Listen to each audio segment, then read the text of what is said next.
Hey everyone! If Twiggs County, Georgia is on your moving radar, you might be wondering what life is like and how to make your move hassle-free. I'm from 3 Movers, and today I'll share the key tips to plan a smooth relocation. Twiggs County is all about peaceful small-town living, tight-knit communities, and affordable homes. You get a quiet, relaxed environment while still being within driving distance of bigger cities like Macon, making it a great choice for families and retirees alike.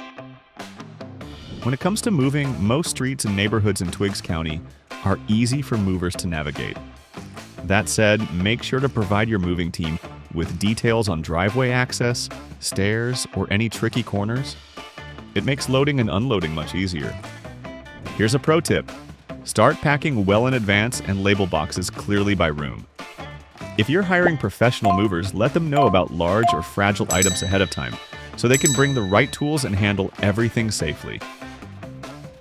So that's a quick guide to moving to Twiggs County, Georgia.